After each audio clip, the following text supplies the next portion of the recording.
Hello friend, welcome to my YouTube channel Studygram 98। दोस्तों, अभी हमने एनसीईआरटी की जो बुक्स का जो सीरीज़ शुरू करी है, इसमें आज अगला इतिहास का हमारा अगला अध्याय रहेगा, जिसमें हम पहले वीडियो में अध्याय 1 से लेकर 3 तक कंप्लीट कर चुके थे। आज हमारा अध्याय 4 से शुरू करेंगे आगे तक। इसमें अगर वीडियो में किसी तरह की आपको कोई कुछ तरह का डाउट्स है तो आप कमेंट में बता सकते हैं, ताकि अगले वीडियो में मैं उसको ठीक करके अच्छे से वीडियो पेश कर पाऊँ।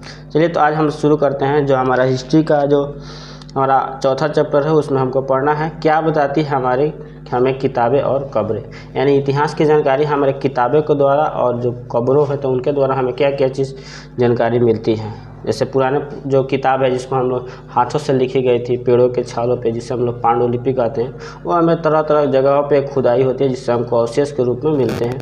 या कब्रों की खुदाई होती है, उसमें हम किस तरह की चीज़ें पाई जाती है, जिससे हम वहाँ के उस समय के उस काल के जो लोगों का रहन सहन था या जीवन का स्तर क्या था, किन किन चीज़ों का वे लोग उपयोग करते थे, ठीक है, सारी चीज़ों की जानकारी मिलती है। तो आइए हम लोग इस चैप्टर को शुरू करते हैं। इस चैप्टर के जो मुख्य बिंदु होंगे, जो एग्जाम के किसी भी एग्जाम के पॉइंट ऑफ व्यू से इम्पोर्टेंट होंगे, उस चीज़ को हम लोग यहाँ पे चर्चा करेंगे। तो चलिए आज आप देखते हैं। चलिए, पहला हमारा पॉइंट आ रहा है वेद। वेद क्या होता है? आप लोग वेदों के नाम सुने, जो मुख्य रूप से जो हमारे क्या है 4 वेद है, ठीक है। और वेद क्या है? दुनिया में जितने सारे प्राचीनतम ग्रंथ हैं उसमें से एक हमारा जो वेद है, जो भारत में पाए थे वेद, ठीक है। भारत की सभ्यता को, पुरानी प्राचीनतम जो व्यवस्था है उनको बताती है। चलिए, वेद टोटल कितने हैं? वेद हमारे 4 हैं, जिसमें हमारा क्या है, ऋग्वेद है, यजुर्वेद है, सामवेद और अथर्ववेद है, ठीक है। और इसमें अगर बात करें तो सबसे पुराना जो हमारा वेद है कौन सा? ऋग्वेद है। और ऋग्वेद की जो रचना हुई थी 3500 साल पहले, ठीक है। अगला पॉइंट हमारा है, ऋग्वेद में 1000 से ज़्यादा प्रार्थनाएं हैं। प्रार्थनाएं क्या है? जिन्हें हम लोग सूक्त कहते हैं। ये जो प्रार्थनाएं हैं, जो ऋग्वेद लिखा गया प्रार्थनाओं के रूप में लिखा गया, जिसे हम लोग क्या कहते हैं? सूक्त कहते हैं। और सूक्त का मतलब की बात करें तो सूक्त का मतलब होता है अच्छी तरह से बोला गया, ठीक है। और ये जो सूक्त थे किस लिए? देवी देवता की जो स्तुति में, उनके व्याख्या में, उनके बखान में, उनके बड़ाई में, उनकी प्रशंसा में क्या है, स्तुति के रूप में इन वेदों को लिखा गया। और ऋग्वेद की बात करें तो उसमें 1000 से ज़्यादा प्रार्थनाएं हैं, और उन प्रार्थनाओं को ही क्या कहते हैं? हम लोग सूक्त कहते हैं। चलिए, अब आगे हम देखते हैं कि इनमें 3 देवताओं का महत्वपूर्ण है। मतलब कि सूक्त में या ऋग्वेद में 3 देवताओं का महत्वपूर्ण स्थान दिया गया, जिसमें हमारा अग्नि है, इंद्र है और सोम, ठीक है। तो जिसमें अग्नि को हम लोग क्या कहते हैं? आग का देवता कहते हैं। और इंद्र को क्या कहते हैं? युद्ध का देवता, ठीक है। और एक आता है हमारा तीसरा सोम, एक पौधा है जिससे खास तरह के पेय पदार्थ बनाया जाता था उस समय। चलिए, अब बात करते हैं हम लोग वैदिक प्रार्थनाओं की जो रचना है उसको किसने की थी? ऋषियों ने की थी। ऋषियों ने क्या की थी? वैदिक जो प्रार्थनाएं थे उन सभी को किसने किया था? ऋषियों ने किया था। चलिए, यहाँ तक हो गए। आगे हम बात करते हैं कि अगला पॉइंट हमारा है, अधिकांश सूक्तों के रचयिता सीखने वाले और सिखाने वाले पुरुष से। खास करके इन जो जितने सारे सूक्तों और वेदों को लिखा गया उसमें अधिकतम क्या थे? उसके जो रचयिता थे वे थे, और सीखने वाले और सिखाने वाले पुरुष, ठीक है। कुछ प्रार्थनाओं में कहीं कहीं महिलाओं की भी चर्चा मिलती है, कहीं किसी जगह में महिलाओं की भी चर्चा मिलती है, और ये महिलाएं बहुत कम संख्या में, ठीक है। आगे हम लोग देखते हैं कि ऋग्वेद की जो भाषा है, यानी किस भाषा में लिखी गई? तो प्राक संस्कृत, मतलब पुराना जो संस्कृत था उसको या उसको बोलते हैं वैदिक संस्कृत बोलते हैं, ठीक है। और जो प्राक संस्कृत या वैदिक संस्कृत था, अभी वर्तमान के संस्कृत से क्या थोड़ा भिन्न था, ठीक है। तो आगे हम लोग देखते हैं। आगे हम बात करते हैं, हमारा आ रहा है कि संस्कृत और अन्य भाषाएं, उस समय जो संस्कृत है और अन्य भाषाएं कैसे एक दूसरे से जुड़ी है, ठीक है। तो संस्कृत भाषा भारोपीय, यहाँ पे देख सकते हैं इस शब्द को भारोपीय। भारोपीय का मतलब क्या होता है? भारत और यूरोप की जो मिली जुली जो भाषा परिवार है उसका हिस्सा है, ठीक है। संस्कृत किसका है? भारोपीय भाषा परिवार का हिस्सा। देखिए, भाषा परिवार का हिस्सा मतलब भाषा परिवार क्या होता है कि 2 या 2 से अधिक भाषाएं जो होते हैं, जिनके कुछ शब्द जो मूल रूप से होते हैं या थोड़े बहुत बदलाव के बाद एक दूसरे के द्वारा अपनाए गए होते हैं या उनको प्रयोग में लाया जाता है, ठीक है। तो उसको एक भाषा परिवार के रूप में माना जाता है, ठीक है।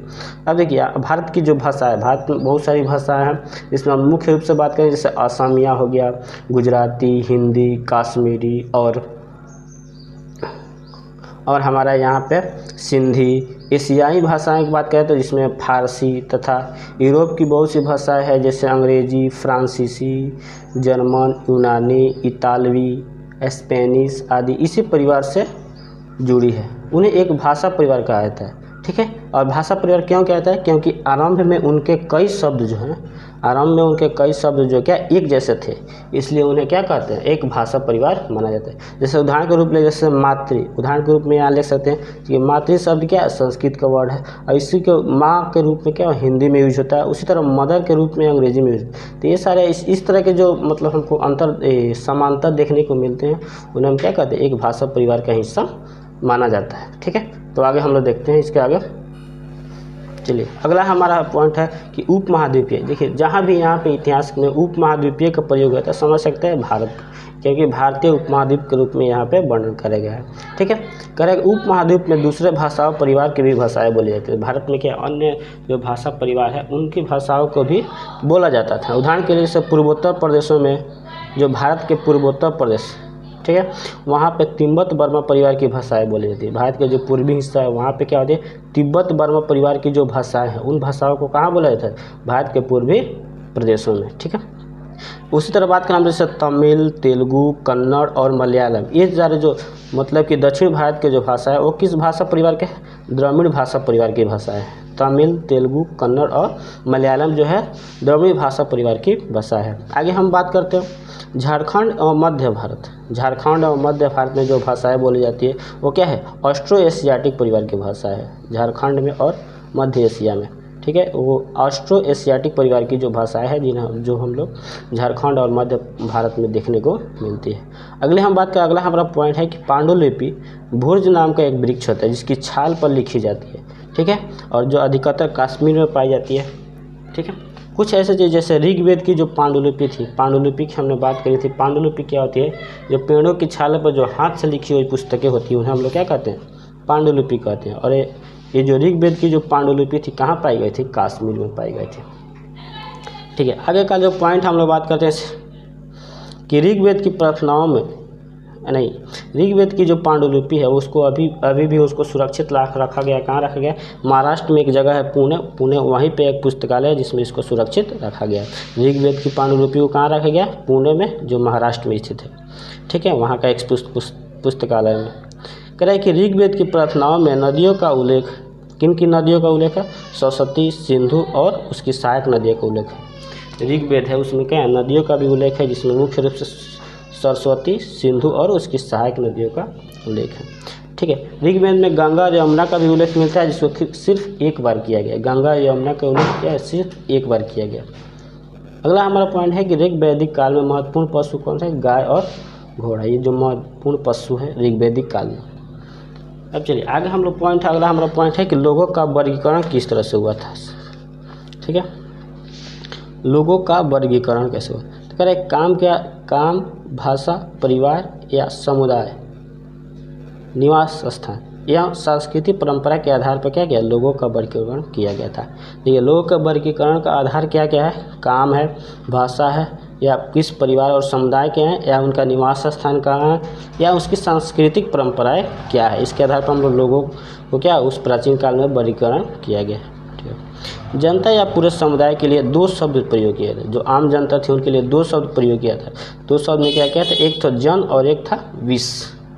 ठीक है, करें कि जन का प्रयोग आज भी, जैसे विष से क्या हुआ? वैश्य से निकला हुआ, वैश्य जो शब्द है वो निकला हुआ है।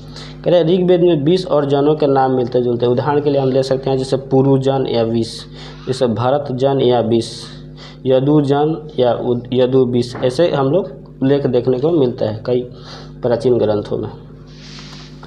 चलिए आगे हम बात करते हैं।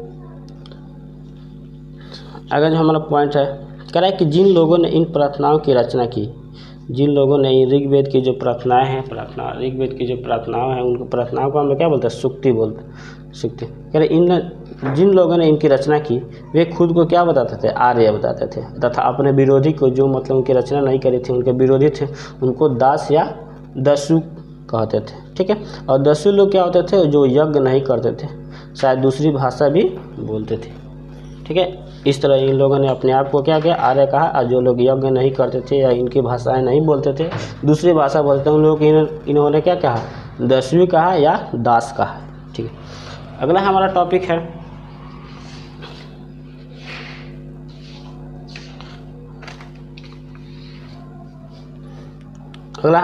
खामोश प्रहरी कहानी महापाषाण काल की। यहाँ पे महापाषाण काल की बात हम लोग करेंगे, जिसमें कह रहे हैं शिलाखंड, महापाषाण का मतलब बड़ा और पाषाण का मतलब पत्थर। इसमें क्या होगा, महापाषाण या मतलब बड़े जो पत्थर है उनके पत्थरों का मतलब उस समय की जो सभ्यता थी पत्थरों पर निर्भर थी।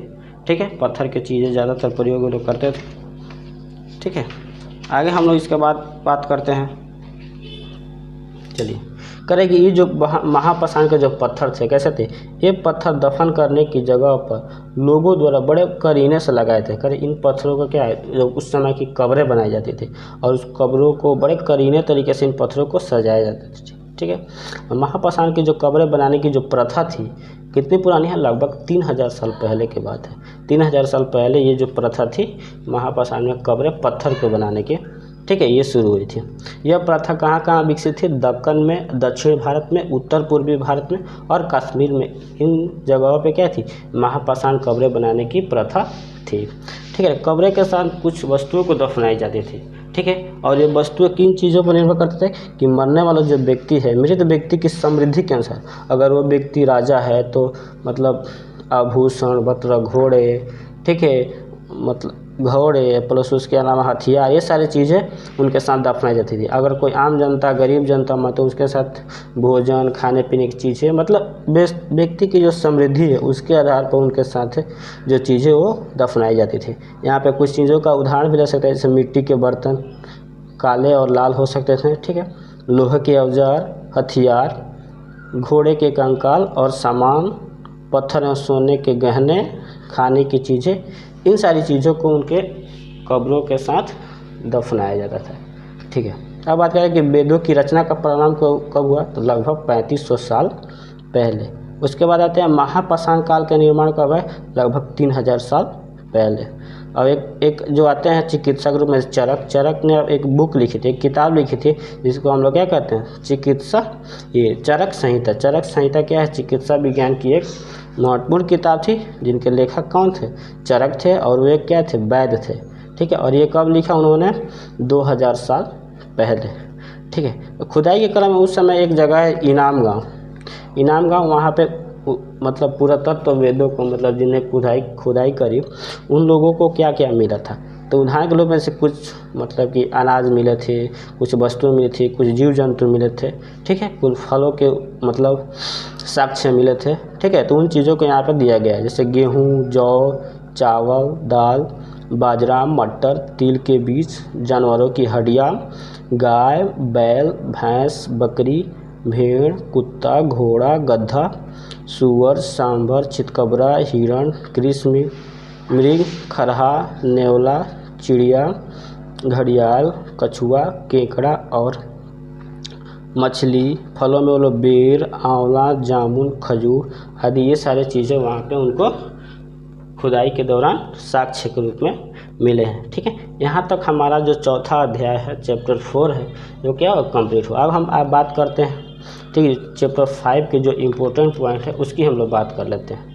ठीक है, तो चैप्टर 5 में हम लोग को क्या क्या पढ़ना है, राज्य के बारे में, राजा और एक प्राचीन गणराज्य, उन चीज़ों के बारे में पढ़ना है। ठीक है, तो इस चैप्टर में हमारा मुख्य बिंदु क्या क्या रहेंगे, हम लोग वर्ण के बारे में जानेंगे, और इनमें जो जनपद पाए जाएंगे उनके बारे में जानेंगे, महाजनपदों के बारे में जानेंगे, फिर कर की क्या व्यवस्था थी, कृषि में क्या क्या परिवर्तन हुए, ये सारी चीज़ें जानेंगे।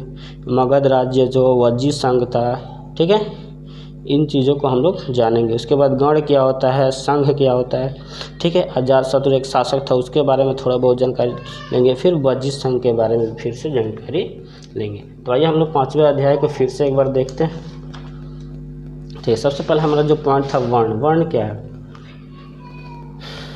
कह रहा है कि उत्तर भारत में खासकर गंगा यमुना क्षेत्र में कई ग्रंथ रचे गए।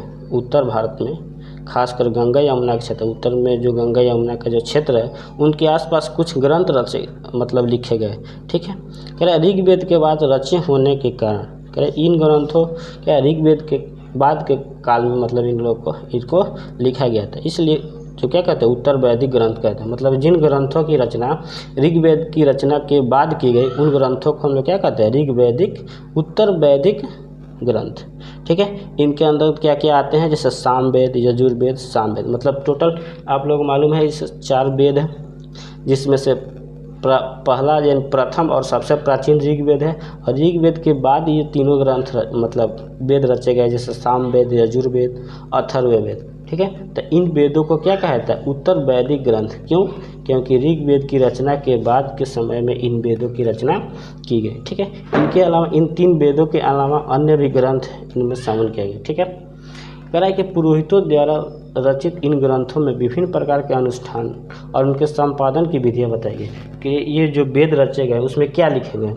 उसमें जो कह रहे हैं कि जो पुरोहित थे मतलब कि ब्राह्मण थे, उन्होंने क्या किया विभिन्न तरह के पूजा अनुष्ठान और उनके संपादन की विधियाँ मतलब कैसे उन पूजा को किया जाता है उनके विधियों को लिखा गया। ठीक है, पुरोहितों ने लोगों को 4 वर्णों में विभाजित किया जिन्हें हम लोग वर्ण कहते हैं। जो पुरोहित थे उन लोगों को कितने भागों में बांटा 4 भागों में। ठीक है, 4 वर्णों, इसे हम लोग क्या कहते हैं वर्ण कहते हैं। ठीक है, उनके अनुसार ब्राह्मणों के पुरोहितों के अनुसार प्रत्येक वर्ण के अलग अलग क्या कार्य निर्धारित हैं। इसमें हम लोग पहला जो वर्ण आता है वो क्या ब्राह्मण, और ब्राह्मणों का क्या कार्य निर्धारित था कि वेदों का अध्ययन करना, अध्यापन यानी लोगों को सिखाना, वेद पढ़ाना और यज्ञ कराना, एक कार्य उनके थे। किसके? पहला जो हमारा वर्ण था ब्राह्मण का। दूसरा वर्ण हमारा था क्षत्रिय, और क्षत्रियों का कार्य क्या था शासन करना, शासक के रूप में हो सकते थे, या शासन करना, युद्ध करना और लोगों की रक्षा करना। ठीक है, तीसरा वर्ण हमारा है विष, या उसे हम लोग वैश्य से भी कहते हैं। ठीक है, ये लोग कौन से होते थे पशुपालक वर्ग होते थे, कृषक वर्ग होता है, व्यापारी वर्ग होते थे। ठीक है, इन लोगों को वैश्य कहा गया। चौथा हमारा बस मतलब वर्ण था वो शूद्र था। शूद्र क्या था कि इन जो बाकी 3 वर्ण उनकी क्या कर इनको सेवा करना इनका काम था, यानी जो ब्राह्मण, क्षत्रिय और वैश्य है उन तीनों वर्णों की सेवा करना काम किसका है शूद्रों का। ठीक है, अगला हमारा है कि क्षत्रिय और वैश्य। क्षत्रिय और वैश्य को क्या यज्ञ करने का अधिकार प्राप्त था। ठीक है, और महिलाओं और शूद्रों को, ठीक है, यहाँ पे क्षत्रिय और वैश्य को यज्ञ करने का अधिकार था, महिलाओं और शूद्रों को क्या थे यज्ञ और अनुसंधान का अधिकार नहीं था। ठीक है, तो यहाँ से आप लोग देख चुके हैं। चलिए हम लोग आगे बढ़ते हैं।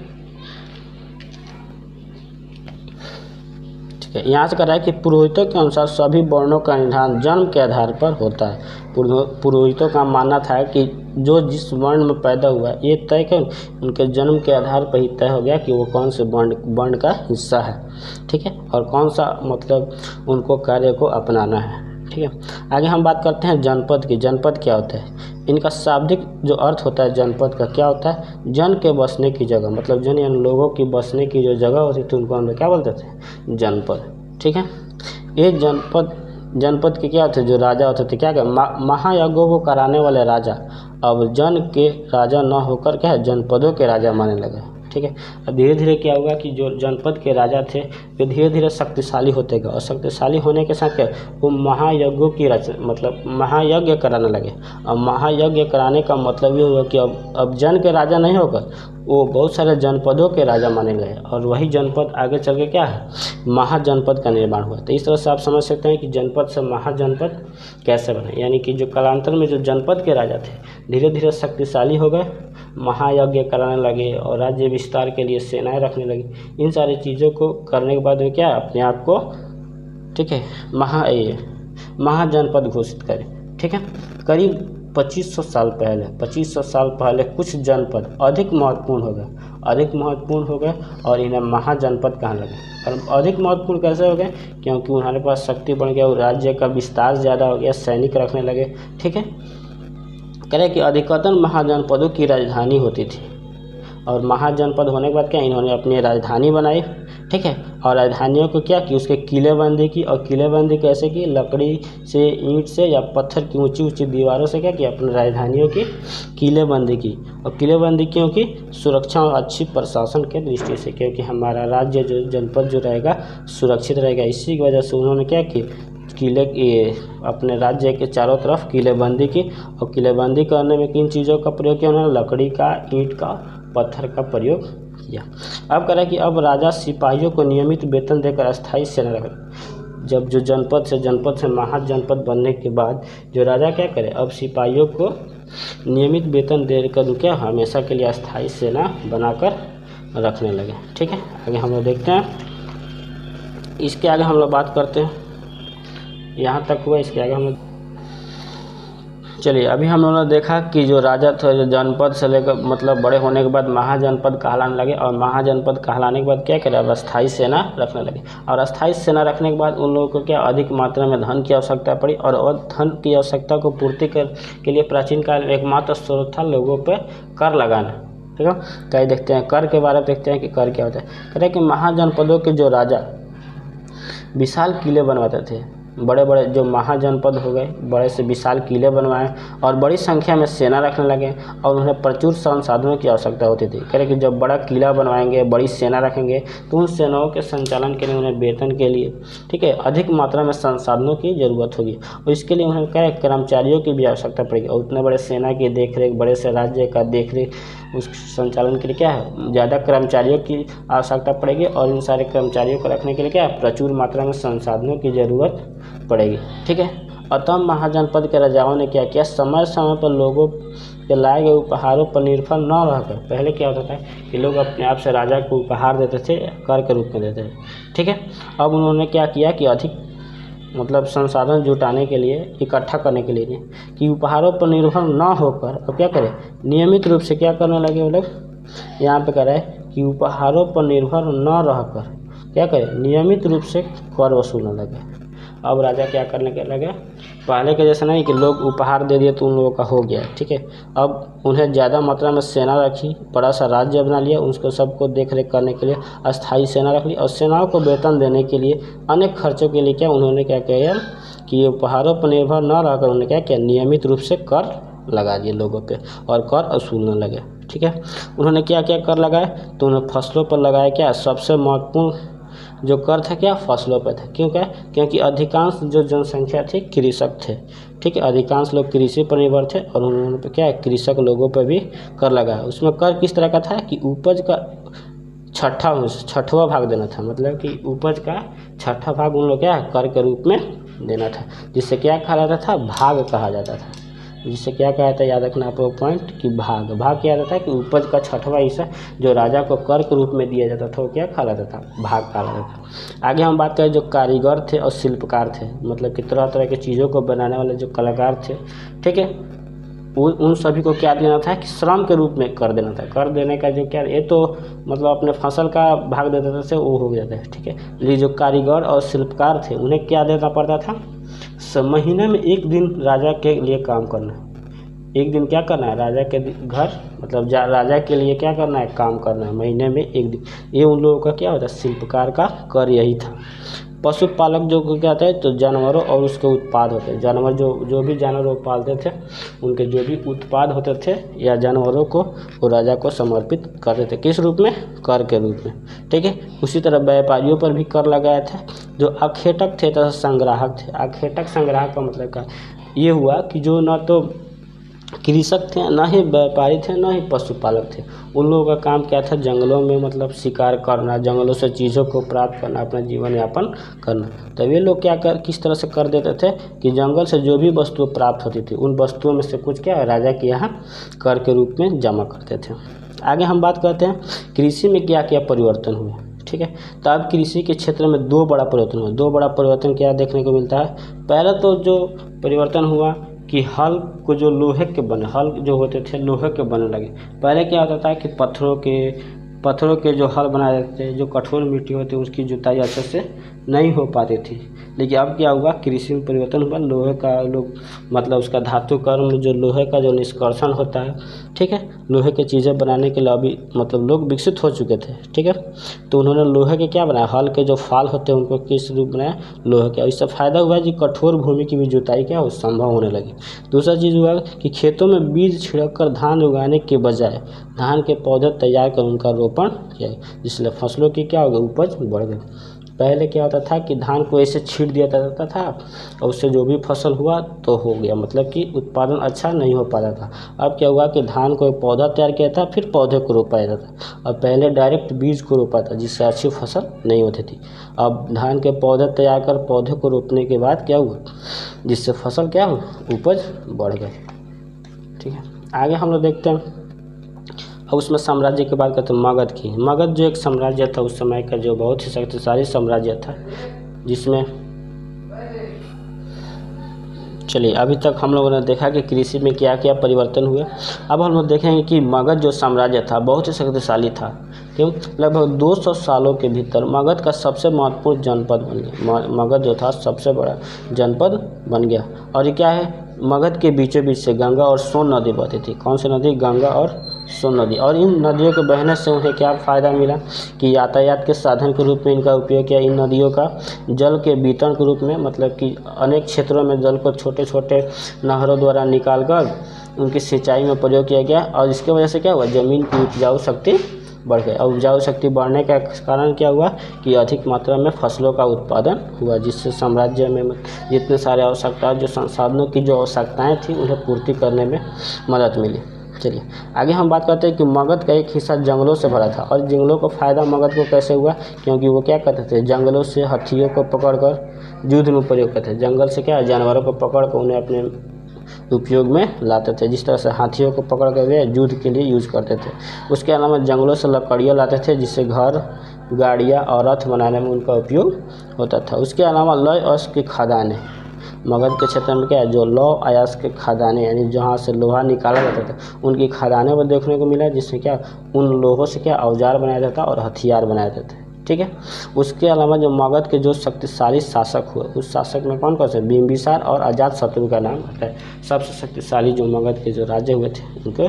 ठीक है, आगे हम बात करते हैं मगध की राजधानी की। तो मगध की राजधानी पहले कहाँ होती थी, राजगिरी। राजगिरी मतलब जो उनका पुराना नाम था, अब जो वर्तमान क्या है, राजगिरी के नाम से था ना। पहले हम लोग राजगिरी जानते थे। ठीक है, तो प्रथम राजधानी पहले यही राजधानी थी, बाद में चल के क्या हुआ, पाटलिपुत्र हुआ। जो पाटलिपुत्र को हम लोग वर्तमान में किस नाम से जानते हैं, पटना के नाम से जानते हैं। ठीक है, आगे हम लोग देखते हैं आगे क्या क्या परिवर्तन हुए। ठीक है, आगे कह रहा है लगभग 2300 साल पहले। आगे के काल में क्या होता है कि लगभग 2300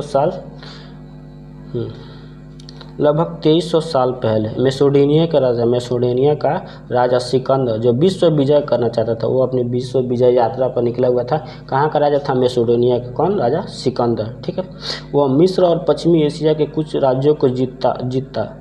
वो मिस्र की तरफ से चला उधर, पश्चिमी एशिया के बहुत सारे हिस्सों को जीतता हुआ आगे तरफ बढ़ रहा था। ठीक है, आगे भारतीय उपमहाद्वीप में ब्यास नदी को पार नहीं कर सका। जब उधर से बढ़ रहा तो ब्यास नदी मिले। भारतीय उपमहाद्वीप पर आक्रमण करने के पहले उसे क्या है, ब्यास नदी मिला, और ब्यास नदी को पार नहीं कर सका। और ब्यास नदी को पार नहीं करने का वजह क्या है कि उनके सिपाहियों ने बहुत सारे युद्ध कर चुके थे। बहुत सारे युद्ध करने के कारण वे बहुत सारे सिपाही मारे जा चुके थे, बहुत सारे थके हुए थे। ठीक है, उनके संसाधन भी कम हो गए थे।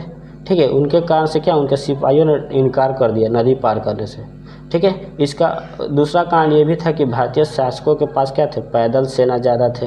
ठीक है, उसके अलावा रथों और हाथियों की भी सेनाएं बहुत बड़ी थी। ठीक है, इन सभी वजहों से उन्होंने क्या किया कि अपने मतलब युद्ध करने से इनकार कर दिया। सिकंदर की सेना ने युद्ध करने से इनकार कर दिया। कब कर दिया, ब्यास नदी पार करने के क्रम में। ठीक है, आगे हम लोग अगला जो हम वज्जित संघ की बात करते हैं। संघ, वज्जित संघ की जो राजधानी थी कहाँ थी, वैशाली। वैशाली जो वर्तमान में बिहार में स्थित है। ठीक है, अलग अलग शासन व्यवस्था, उस समय जो वज्जित शासन में जो पुरानी व्यवस्था थी उसमें क्या थी, गण या संघ की व्यवस्था थी। जो वर्तमान में जो गणतंत्र है उसी का जो प्रारंभिक रूप था गण या संघ, वही व्यवस्था कहाँ पे थी, वज्जित संघ में। ठीक है, और गण क्या होता है, तो गण की बात करें तो गण कई सदस्यों का समूह को हम लोग क्या कहते हैं, गण कहते हैं। और संघ, संघ क्या होता है, एक तरह का संगठन या सभा होता है। ठीक है, गण या संघों में कई शासक होते थे, एक से अधिक शासक होते थे। कभी कभी लोग एक साथ शासन करते थे, इसमें से प्रत्येक व्यक्ति राजा कहलाता था। किसी एक व्यक्ति का राजा ना होकर, राजतंत्र न होकर यहाँ पे क्या था, गणतंत्र। राजा एक से अधिक लोग एक बार में हो सकते थे, लेकिन वही राजतंत्र में क्या होता था, एक समय में केवल एक ही राजा होता था। ठीक है, ये सभी राजा विभिन्न अनुष्ठानों पर एक साथ संपन्न करते थे। विभिन्न अनुष्ठान या पूजा पाठ में क्या है, सब लोग एक साथ भाग लेते थे। ठीक है, सभा में बैठकर बातचीत, बहस, वाद विवाद और शत्रु के आक्रमणों से निपटने के लिए योजनाएं बनाते थे। ये सभी राजा मिलकर क्या करते थे, जो शत्रु से निपटने का जो योजना है वे सारी योजनाएं बनाते थे। ठीक है, आगे हम बात करें कि जो उसके अलावा इन संघों में स्त्रियों को, दास को और कामगार इनको भाग नहीं लेना है। ठीक है, ये जो सभाएं होती थी उसमें केवल राजा, ब्राह्मण और वैश्य लोग ही भाग ले पाते थे, जिसमें स्त्रियों को, दासों को और कामगारों को क्या इन सभाओं में भाग नहीं लेना दिया जाता था। ठीक है, आगे हम बात करें कि बुध और महावीर की। तो बुध और महावीर ये दोनों भी क्या है, गण और संघ से संबंधित है। ठीक है, जैसे आपको मतलब महावीर वजी संघ है। ठीक है, वजी संघ से मतलब रिलेटेड है, संबंधित है।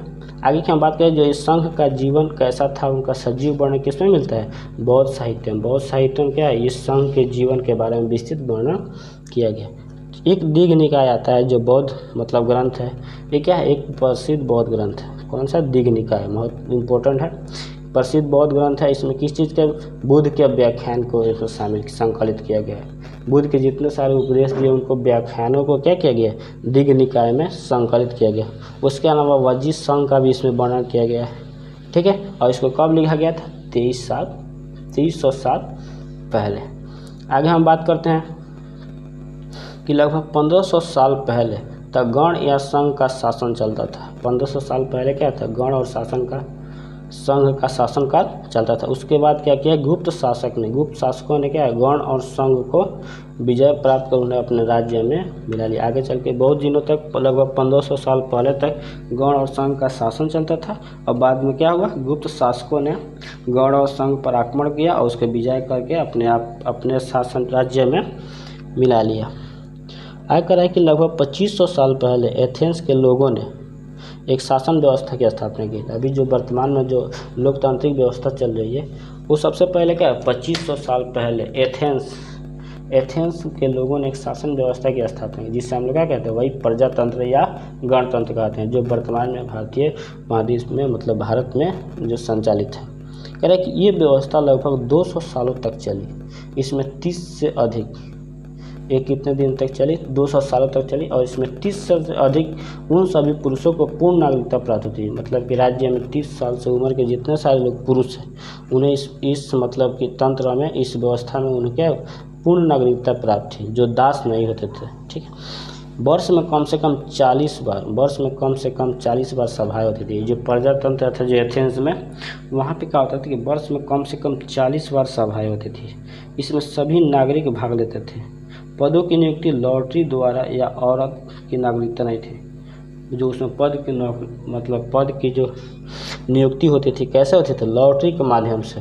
ठीक है, उसके अलावा उस सभा में क्या, औरत को भी नागरिकता नहीं प्राप्त थी। औरत को नागरिकता नहीं प्राप्त थी, और प्लस 30 साल से कम की उम्र के जितने लोग थे उनको प्राप्त नहीं थी, प्लस जो आम जनता थे, दास थे, उन लोगों को नागरिकता प्राप्त नहीं थी।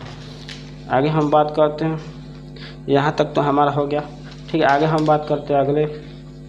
ठीक है, उसके बाद क्या हुआ कि जो व्यापारी वर्ग, व्यापारियों, शिल्पकारों, काम करने वाले, विदेशियों, खदानों में काम करने वाले, खेतों, घरों और कार्यशालाओं में काम करने वाले दासों को भी नागरिकता नहीं मिली। कौन कौन, उसके अलावा जैसे अभी हमने देखा कि क्या जो थे, औरतों को नागरिकता नहीं मिली थी। उसके अलावा 30 साल से कम के जितने सारे लोग थे उन लोगों को भी नागरिकता नहीं मिली थी।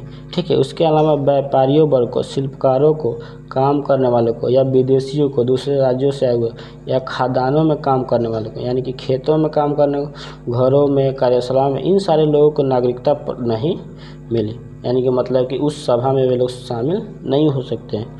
चलिए अगला हम कुछ पॉइंट दिया हुआ है कि नए नए शासक कब बनने लगे, लगभग 3000 साल पहले से। और महाजनपदों का जो निर्माण कब से होने लगा, लगभग 3000 साल पहले से।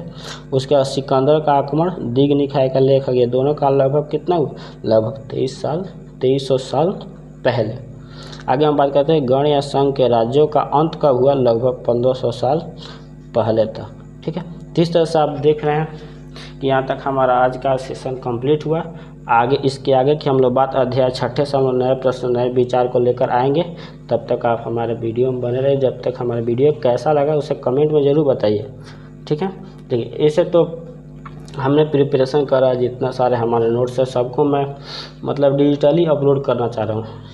ये कभी भी किसी को फ़ायदे दे सकता है। जैसे मेरा भी कुछ का रिवीजन करने का समय तो मैं इस पर रिवीजन कर सकता हूँ, ठीक है। इस तरह से आप लोग वीडियो में बने रहिए। अगर आप चैनल पर नए हैं तो चैनल को सब्सक्राइब करिए।